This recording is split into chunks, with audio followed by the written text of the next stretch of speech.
was the completion of the 30% design documents. The 30% design is important to the Superfund process because, to construction and engineering really, because it benchmarks where the project is anticipated going. And so the 30% design documents outlined an incredible amount of data that was from the pre-design investigation, as well as information regarding new findings and the plan to actually, or what the responsible parties consultants believe the plan is to actually remediate these waste pits. Also in this package of literally tens of thousands of pages were also the health and safety plan and the emergency response plan. I surely could not say truthfully that I was fully accepting or on board with any of these documents. So it was a really big technical year for us in our organization, diving through these reports and making sure that all of the boxes are checked, everything is being looked at to make sure that this remediation takes place as safely as possible to protect the construction workers, our communities, the river, our air quality, also our roadways and the environments in between where the waste is currently located and where it ends up. We also have to make sure, if it is our due diligence to make sure that this doesn't become a not in my backyard problem. And that would mean if the next place this waste goes, it becomes a problem for those communities. And so there were a couple of items that we found greatly concerning in the design packages, and we pointed that out to the EPA, and they actually took steps in the right direction, hearing our concerns, but then asking for more information from the responsible parties. And so that was a really positive item that did come out of this design package. All right, so one of the first items I want to talk about is the increase in interagency coordination in 2020. So this has been a huge issue for so long, and really that's one of the things that our organization does well, is making sure that the right people are at the table to have the conversations that need to be had, even if they're, adversarial, even if they're tough conversations. It's just important for the appropriate stakeholders to be at the table, having these conversations and working together on a common goal. And so one of the items that is going to take place in the not far off future is Texas Department of Transportation, or TxDOT, is going to be replacing the Interstate 10 bridge where it crosses the San Jacinto River. And not only are those two areas adjacent, the northern waste pit and the Interstate 10 bridge, but they both utilize the same access road. And so you're going to see a complexity there with construction traffic for the bridge replacement, and then construction traffic for the remediation of the waste pits. And so the bridge replacement is projected to start in 2024. Also, the Port of Houston Authority has, from what I've observed, really stepped up their communication with the EPA on the waste pits remediation and the path forward.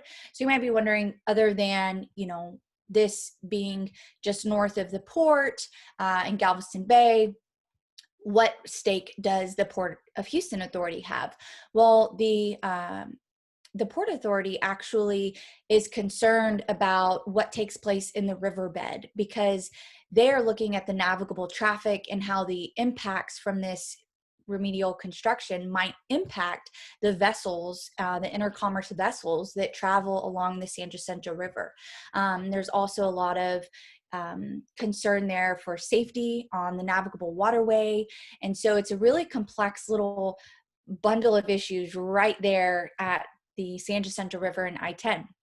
Another item which was excellent that community members time and time again notify us of. If we don't catch it first, community members almost always do. And that's permits in the area of concern for the U.S. Army Corps of Engineers. These permits can be, shipyards wanting to build out bulkheads, wanting to dredge their space, dredge new vessel slips. And so our community members done a stellar job supporting us there. And some of the items that we reported to the EPA asking, hey, we saw this permit application. It's right in the area near the waste pits. We're concerned about it. What's your position? And the EPA came back and said, thank you for letting us know. We actually didn't know about this.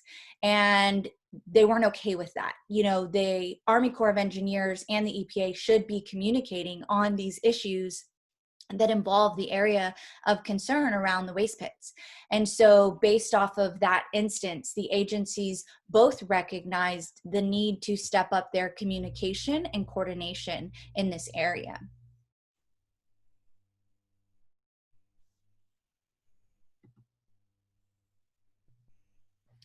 Okay, so we have had some timeline challenges this year. And as you can see in the map here, it looks like the approach for the cleanup of the northern waste pit is headed in the direction of sectioning that northern pit into 5 different cells. Now, what has mounted this complexity is that the waste pits is actually much deeper than anticipated when the record of decision was signed. So according to the newest data, they actually found that the waste pits are greater than 30 feet deep in some areas. And so that really creates so much more of a complex situation when you're looking at building cofferdams, these metal structures to hold back the river's water and perform construction inside. You're looking at risks for the construction workers, and you're looking at risks for the river if one of the cell walls were to collapse. And so to best mitigate these risks, they've developed this 5-cell approach. And based upon these new findings, the timeline changed from what the record of decision outlined from 2.5 years to 7 years for completion. They are estimating, they as in the responsible parties consultants, they are estimating that it will take 2 years alone just to procure the material from, thank you, sorry y'all, that's weird. I just found out that y'all don't see my PowerPoint. I really apologize for that. Like I said, I started this meeting in a bit of a shuffle. I thought things looked weird. Thank you, team members, for that. Okay.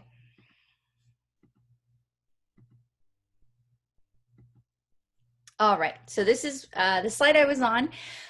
Okay, so the responsible parties consultants are estimating that the procurement of materials alone is going to take 2 years. And so that potentially puts us for the start of remediation in 2023.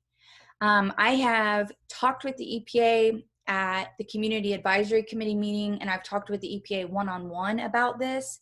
And we've also surveyed the community.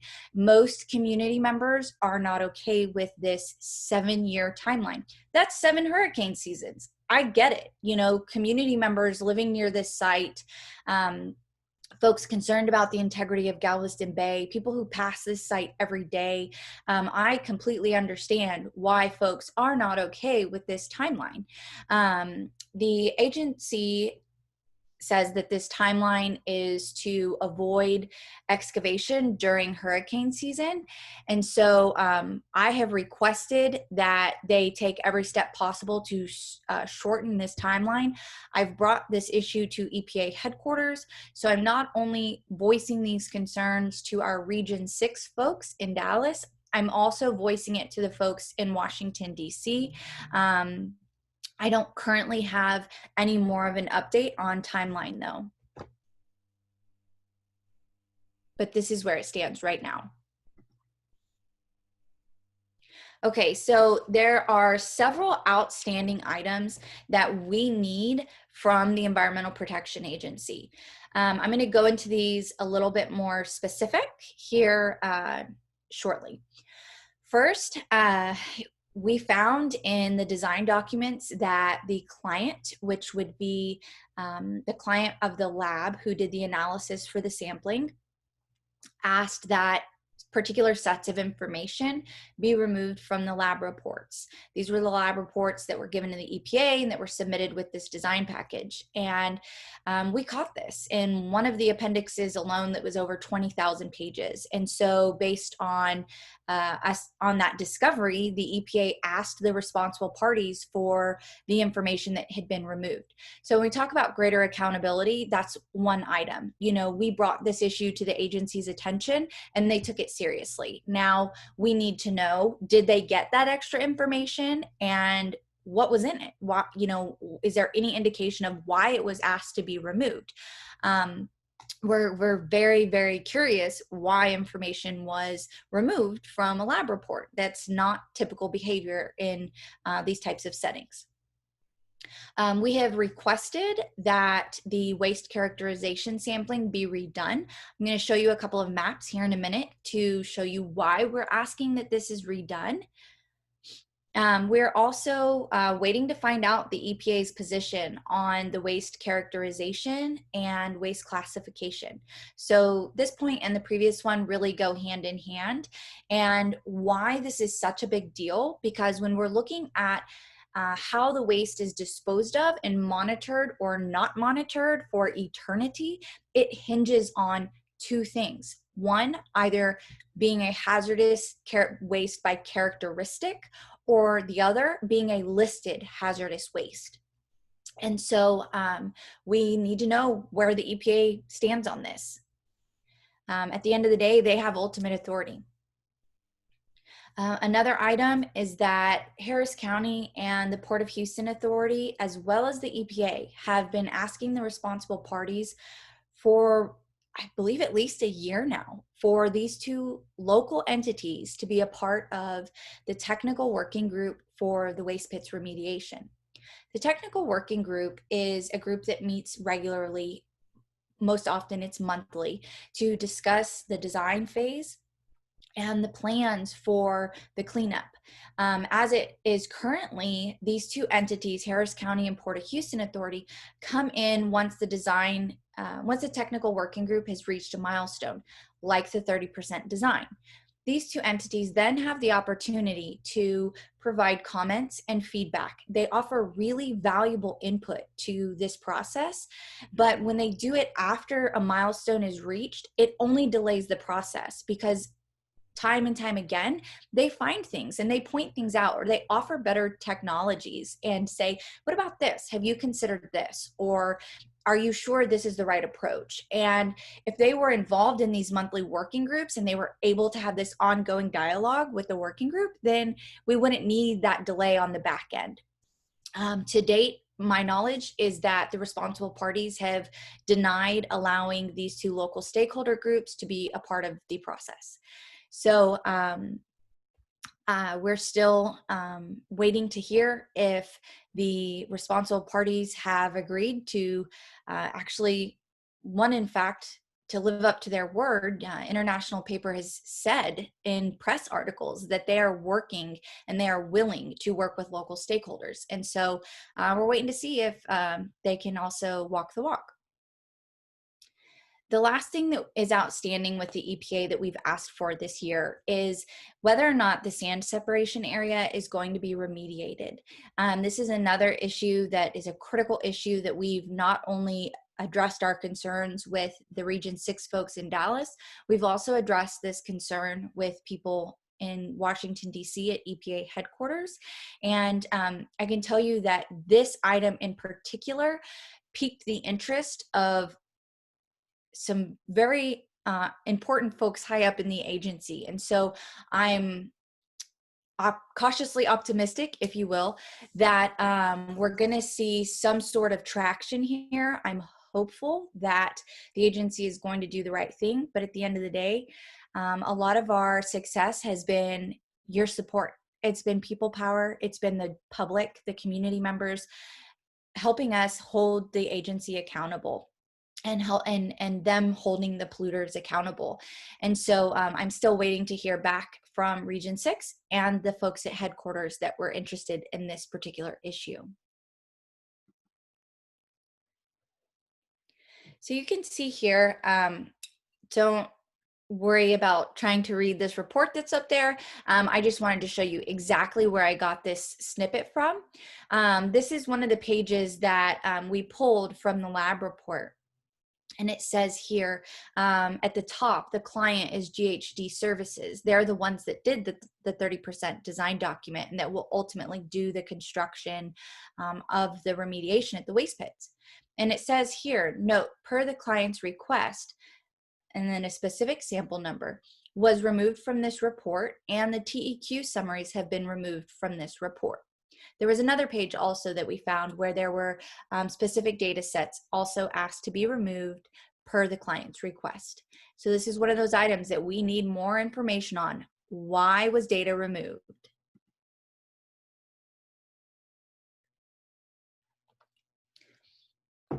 Okay. These are the maps that I wanted to go over with you quickly to show why we asked for the waste characterization to completely be redone. So what you're seeing on the right, the map that is, or the image that is much less busy, you are seeing an overview of the northern impoundment. And these different little icons here within the dotted lines is, they are the locations where samples were taken to characterize the waste. So characterizing the waste is something that is supposed to be representative of what is actually going to be removed during construction and what will enter our roadways and what will ultimately be landfilled. So we took those points and we looked at the actual data for those points. And anything on this map here to the left, in the lime green rectangles are the correlating data points. And we have these items on our website if you're interested in taking a deeper look at this. But the green boxes here represent areas that don't require waste material that needs to be removed because it's below the 30 parts per trillion cleanup goal. And then the orange is varying levels of waste above that cleanup goal, meaning it will need to be removed. If you look at most of these lime green boring samples that I've highlighted here, most of them are completely green, completely. So I'm sure we've all heard the saying, dilution is the solution to pollution. That's what this looks like to me. To me, I'm seeing almost all green areas, and this is supposed to be representative of the waste where we know this. There's concentrations above 90,000 parts per trillion TCDD, one of the most toxic chemicals ever known to man. It's not representative at all. This is not the kind of science we like to see. And so we've asked for this to be redone, and we're patiently waiting an update on that ask. So just to show you very, very quickly, what the difference might be between what the responsible parties consultants are saying would be applicable for this waste for disposal and some of the maybe better options. So based upon their characterization sampling, the responsible parties consultants believe that this waste is suitable for a class 2 non-hazardous landfill. So that would be this column here. Okay, so that would mean, that it's much, much, much more inexpensive to dispose of this material. We're talking millions of dollars. You also have more options. There are more class 2 landfills than say class 1 or hazardous landfills. It does not require an EPA hazardous waste manifest. It doesn't require an annual report over the waste. and it does not require a generator to register with our state environmental entity. So that's really concerning that, you know, this waste that is going to remain highly toxic for hundreds of years, that there would be a chance that it would be suitable for a landfill somewhere that doesn't even require registration, a manifest, annual monitoring. I mean, that's just really scary to me. I'm not 100% on this chart, you know, what is the best solid designation, but there has to be checks and balances. We have to ensure, the EPA has to ensure that wherever this waste goes next, it does not create a problem for that community, and it does not harm their groundwater or any part of their environment. And I don't have confidence that Class 2 is the answer to that.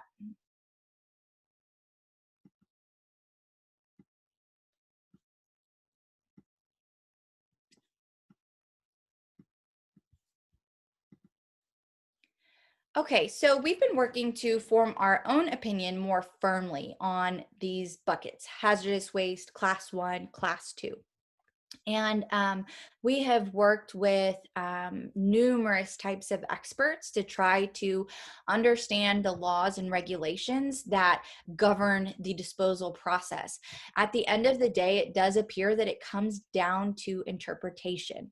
And so we have worked with industry experts, you know, folks who have worked with hazardous waste in the oil and gas industries, other industrial industries and processes, folks that have worked for our environmental government agencies, engineers, lawyers, and scientists, to really try to land firmly on a position for the classification of this waste. And we've also worked with some of our allies. You know, at a small organization, we recognize that we can't do everything well. And so times like these, we pull in experts that we need to lean on for support and frankly, their expertise. And so we have been working with Lone Star Legal Aid as well as the University of Texas Civil Rights Legal Clinic to decipher these laws and regulations and attempt to land firmly in a place of our position of what is best for disposal and what is lawful, truly, what the laws and regulations truly land on. We had a phone conference very recently with the EPA.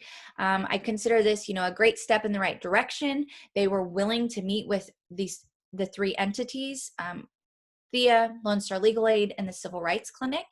And we had a productive phone call with the agency. I would say my take on where the agency is that they were leaning more towards non-hazardous. I don't have an indication of like class 1 or class 2. Class 1 would require a manifesto. Class 1 would require annual monitoring. So it would be definitely a great step in the right direction. But basically, the EPA let us know that they will be hosting a CAC meeting coming up, where they will discuss with the Community Advisory Committee, or CAC, what their position is. So since we've raised these issues with the EPA this year, they have asked for the responsible parties to provide more support and information for their position of a class 2 non-hazardous landfill. The responsible parties have provided this information to the EPA. The EPA is currently reviewing the material, and then on December 10th, we are actually going to have a community advisory committee where they are going to share with us what their position is. So for the timeline moving forward, perfect way to roll into this timeline. Like I said, the CAC meeting will be December 10th. This is our last community meeting for 2020. However, there's no way I'll be able to sit on my findings from that meeting through the beginning of January. So we will do something. I don't know what exactly at this moment, but I will provide updates to you in some form or fashion of what we learn at that meeting. And so you can go ahead and expect updates from me around December 10th or mid-December. I know that this is a really critical item that so many of you are concerned about. And so I definitely want to be able to turn that information around to y'all as soon as I can. Then for the design of the southern impoundments, the final design for the southern waste pit is expected to be approved this month. I've requested an update from the EPA to see if we're still on target with that, because basically the pre-final was to be submitted to them in September. They were to then review and provide feedback to the responsible parties and their consultants. And then, they were to take that feedback and then produce a final design package for the southern impoundments to the EPA this month. So I don't know exactly where we are with that, if they're on time. I hope that they are. But again, hopefully mid-December, I'll have some more information for y'all on where we stand with that. As for the northern impoundment, it's going to be a little while longer. They didn't get things right the first time around, and so there was a 160-day extension authorized by the EPA. It was requested by the responsible parties consultants, and the EPA authorized it, and that means it would put the pre-final design due to the EPA April 22nd of 2021. So that's that 90% package, which then that pre-final would be submitted towards the end of April. The EPA would then digest the technical information, the report, and then provide feedback to the responsible parties and their consultants, and then get a final package. So it looks like we're maybe looking at potentially summer of next year to get the final design of the waste pits. And a lot of that hinges on if they get it right this time around. They got 160 more days this go around, and a lot's on the line here. We have hundreds of thousands of cubic yards of highly toxic material in the San Jacinto River. We skated by this hurricane season, an incredibly active hurricane season.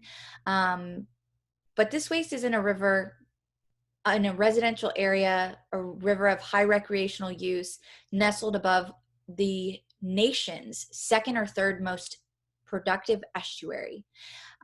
We know that these type of contaminants can be found in local seafood, and we know that cancer rates around the waste pits are abnormally high for multiple types of cancer.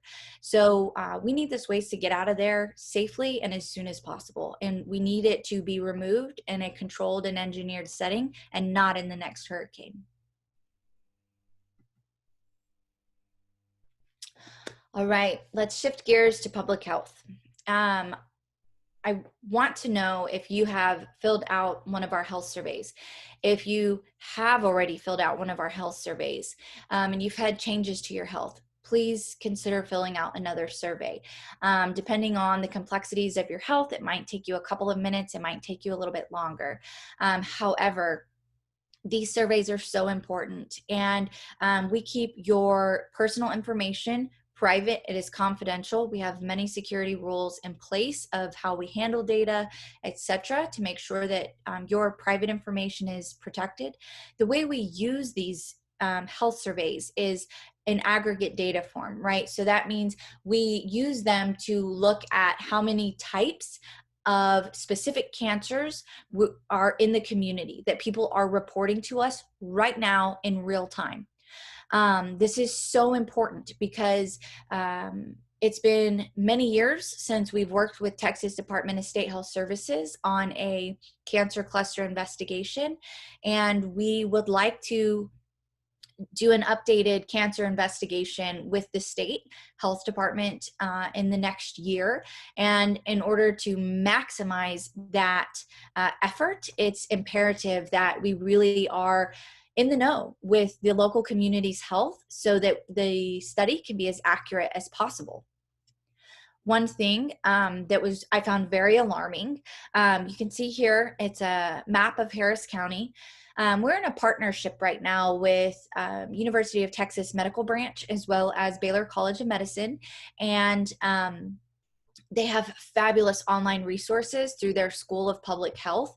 And I was looking around with their maps and their data, and I found this really concerning. So what you're looking at here, from the dark blue to the warmest of colors, you're looking at specific areas within the county that have, going from the cooler blue colors, the fewest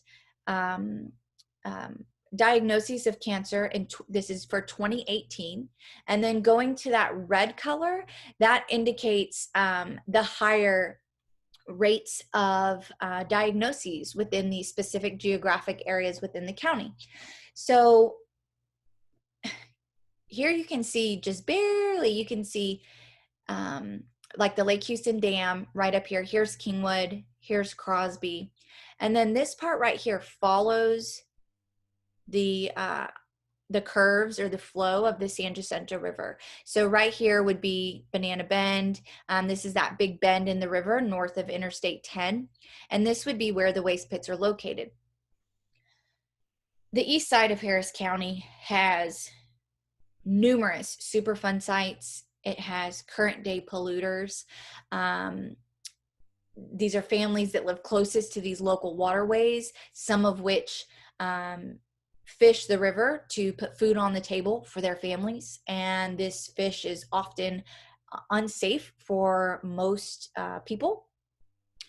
And here you see, right in line with East Harris County, right in line with that border of the San Jacinto River, among the highest cancer diagnosis rates in 2018 in Harris County. So we need y'all to help us help you. I would really like to try to get a better understanding of what's going on in these communities. And in order to do that, we need you to fill out our health survey. We need you to share that with your family, your coworkers, your neighbors, and let us know, how are you doing? What's going on with your health? It's so important. Back when I was studying geology at the University of Houston Clear Lake, one of the things that I was learning was that if it is in fact the environment that was making my family and I sick, we weren't going to be the only ones. Our neighbors were going to be sick to a certain degree as well. And we found out, in fact, they very much were and are sick. And so I know we don't often talk about our closest items like our health, but it's really important when there could be a common denominator for us to talk about these items. Okay, so I went over a lot of specific asks that we have of the EPA. And in order to try to finish this year strong and get as much public support as possible for the EPA needing to ensure that the responsible parties handle this waste safely and in accordance with our laws and regulations, just today we launched a change.org petition. We're going to drop the link in the chat. We have this on our Facebook. We will be getting it on our website in the near future. And so here there is a narrative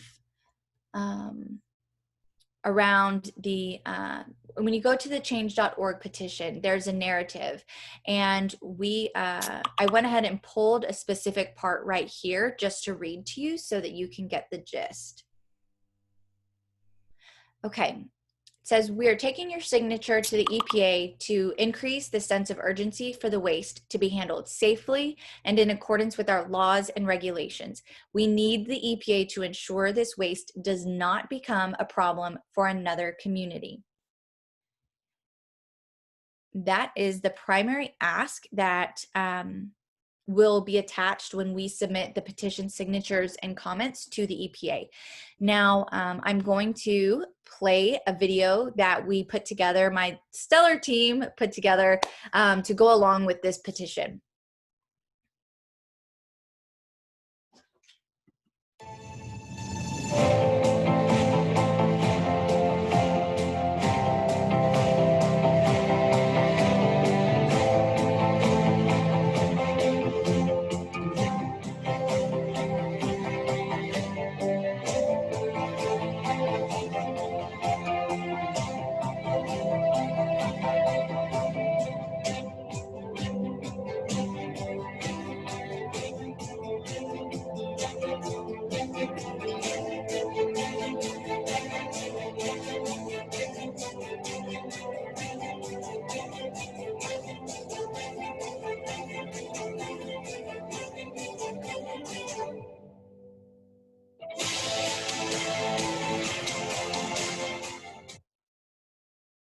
I love that. I hope y'all did too. Please feel free to share any thoughts or feedback with me. Okay, and lastly, we are a 501c3 nonprofit organization that relies on donations to do the work that we do. I founded Thea I started that process in 2014, and we received our 501c3 status in 2015. Gosh, it took me probably a couple of years to even get somewhat of a team together. And now we are a team of 10, and we are working on not only this site diligently, we are working on multiple sites across Harris County. And, you know, this organization was formed out of necessity, out of realizing that the environment was likely what was making my family and I sick, and that nobody knocked on our door and nobody sent us a letter, despite multiple government agencies knowing the problems in the area and that it really wasn't safe for us to be drinking our groundwater. And so we hope to continue growing. We hope to be able to do more of this work. My dream is to have a highly technical organization that can really be a strong advocate for community members and help engage and educate community members on these complex processes, these complex items, and let folks know what their role is in the Superfund process, as well as making sure our elected officials are engaged. And as I said earlier, that the right people are at the table having these oftentimes difficult conversations. So in this giving season, if you can, we ask that you please take the time and your dollars also please to give a donation to Thea. You can do so on our website. We also have our mailing address on our social media and our website. All right. Thank y'all for being such a good audience. I will now go ahead and open it up for the Q&A session.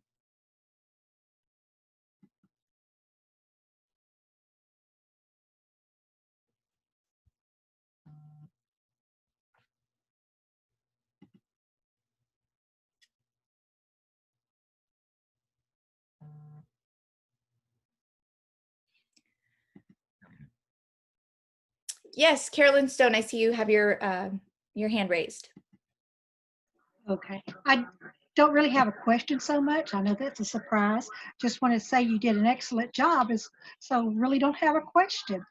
The only question I would have is in relation to your health survey and wanting to do a new study.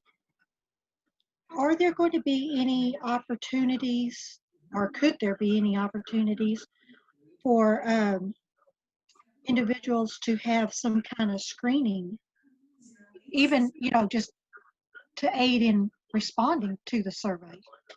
Sure. That's a great question. Thank you, Carolyn.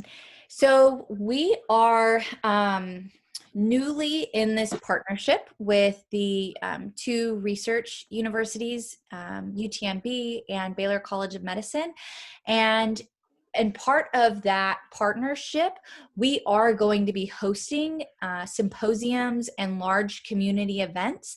And based on what the needs are of the community, we'll be working with these entities for the Waste Pit Superfund site and then the Jones Road Superfund site.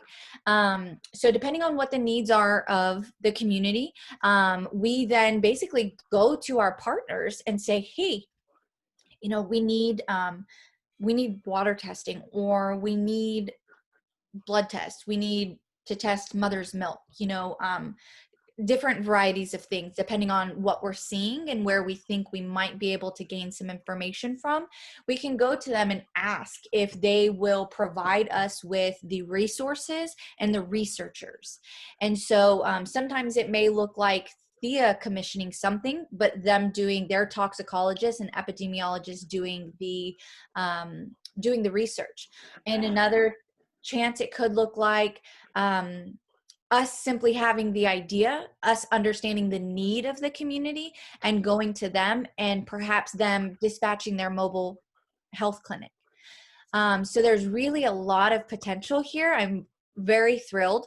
One of the toxicologists, in fact, who is a professor at one of the universities she's part of this collaborative. She actually has spent much of her career in toxicology working with veterans, specifically veterans who were exposed to Agent Orange. And we know that the chemical that made Agent Orange as toxic as it was and impacting generations of people, families who were exposed to it, is the same type of chemical compound that we have in the waste pits. So I'm really excited for the potential there, and we'll certainly keep in touch on that, Carolyn. Okay. And I also have to just give a shout out to Carolyn. You have been doing such a fabulous job with your group in Channelview. And, you know, Carolyn has been a great environmental activist in the community there for quite some time, and recently put together a trash cleanup, and is really just, you know, a mover and a shaker to get things done in the community and to look out for the community's greater good. So thank you, Carolyn. You're welcome.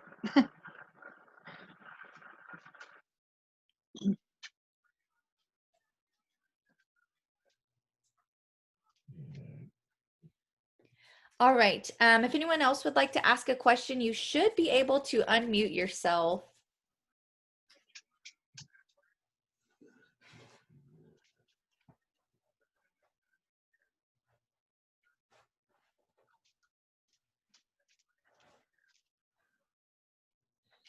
See, Gil, I see you unmuted yourself. Did you have a question? Jackie, I was wondering about the changes in Washington, D.C., and if you've had any word on how that would affect the San Jacinto River waste pits.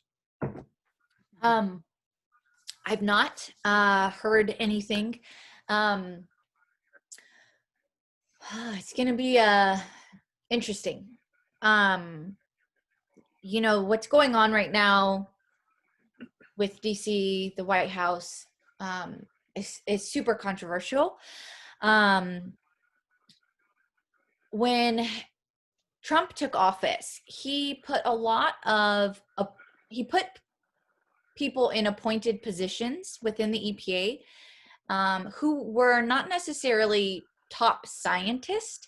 He often put people who were business people, and some of them lawyers. And so what we've seen within the agency and this administration is these top officials looking at the Superfund process, talking solely about the Superfund process, looking at it like you would a car assembly line, and wanting to streamline this process, wanting to make it more efficient. And I have not heard about, you know, who Biden would put as the appointed of EPA if he were to become president in January. But I have heard that, you know, his campaign has said that they would be putting, scientists and people of that nature in these more science specific positions. So I would expect some obvious changes to leadership in headquarters. That being said, when Trump took office, the only way I would say the waste pits was impacted from him taking office was that there were resignations. That's the effect we saw at Region 6. People were taking retirement, people were resigning. And so that transition at regional level of leadership impacted, the waste pits. It made us form new relationships with a new project manager, and put some new people in places that then were working with the waste pits that were not working with the waste pits under the Obama administration. So something that I would foresee happening with the regional level, with the folks who are the most hands-on with this site, would be if there were retirements. But I don't think Gary, our remedial project manager, is going anywhere. I don't think Janetta, our community coordinator, is going anywhere. These two individuals have been with the agency for decades. And so I really don't anticipate a change in the White House to affect the region level too terribly much. So that being said, I'm, again, cautiously optimistic that the site will continue progressing forward as it should be.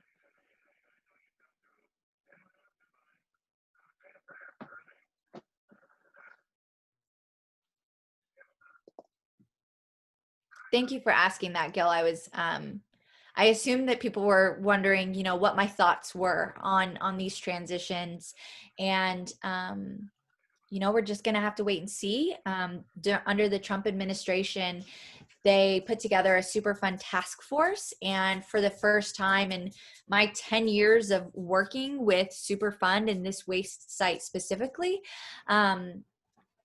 the folks at headquarters were willing to have quarterly meetings with community members and stakeholders like myself. And we'd never had that before. And so I really hope that that continues. I really hope that the level of communication we've had, not only with the region folks, but with the folks in DC at the very top, continues. I think DC might improve. Yeah, I mean, I don't know. Each administration tends to, do their particular thing well. This current administration really dug in on Superfund, and really made that one of their top priorities for the EPA. And it may or may not be a top priority for the next administration. I'm not sure, but I'm hopeful that moving forward that it will continue to be a top priority, because really, this is something that impacts millions upon millions of Americans. And I think the statistic, I know you saw in the video, 25 million Americans live within 10 miles of a Superfund site. But I think it's something like 16 million Americans live within 3 miles of a Superfund site. And so this truly is something that impacts so many Americans. So yeah, I'm hopeful, and just continuing to watch and see what happens. I'm hoping to hear any day now if there's a plan for EPA, and what that might be, and to be able to start looking into that and the people that would be announced and appointed. So I'm thinking that some of the Democrats from Texas might have the ear of the president and his staff. And I'm thinking specifically of Sylvia Garcia, since at one time the waste pits were in her precinct, and she Yep. might be able to carry a message to Washington. That's a great point, Gil. Sylvia is very much aware and engaged with the waste pits. Because it used to be her district. And so she's followed this issue and been involved with this issue for quite some time. And, we're getting a new county attorney in January. And so, you know, there are some transitions where, you know, we'll be building new relationships. And we've had a great working relationship with Harris County Attorney Vince Ryan. He's been wonderful for supporting the cleanup efforts and holding polluters accountable. But, you know, now we'll have a new county attorney. And so no matter if it's people like Sylvia Garcia, who've been in office for some time, or new people like the new county attorney, no matter who's in office, we need to work with them because, you know, we are a nonpartisan organization, and no matter who is in office, what side of the aisle they're on, this is an issue that we deeply believe everyone should care about. We believe it's not a political issue. We have to work within politics, but it is an issue of our basic human rights, really.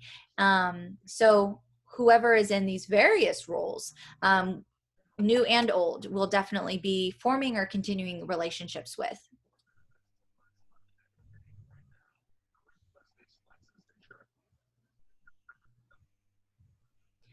All right, folks. So I know that some of you logged in a little late. And again, I'm sorry that we were about 5 minutes late starting this meeting, but the meeting is being recorded. And so you can find the recording within 48 hours on our YouTube channel. And so if you logged in late or if you missed any of the previous meetings, they will be on our YouTube channel. And you can just search on YouTube Thea Inc. and find us there. As always, please feel free to follow up with me by giving us a call or sending me an email. I'm happy to talk with you, any of you, further about these items that we've discussed tonight, or really all things waste pits. I appreciate you guys year after year and throughout the year spending your time with us, investing in the environment in your community and public health. And I hope that everyone has a very happy and safe holiday season. And let's see, before we log off, I just want to make sure, Carolyn, did I see you were raising your hand?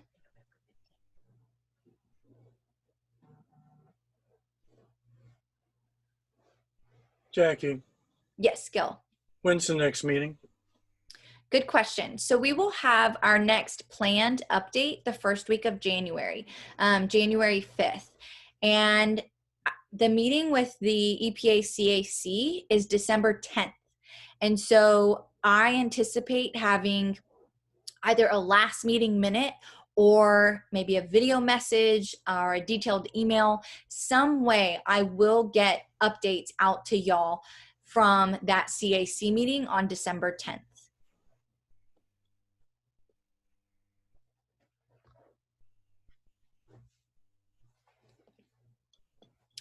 All right, folks, thank y'all for being a great audience. Thank you for your engagement. And I will see you sometime in December and in the new year.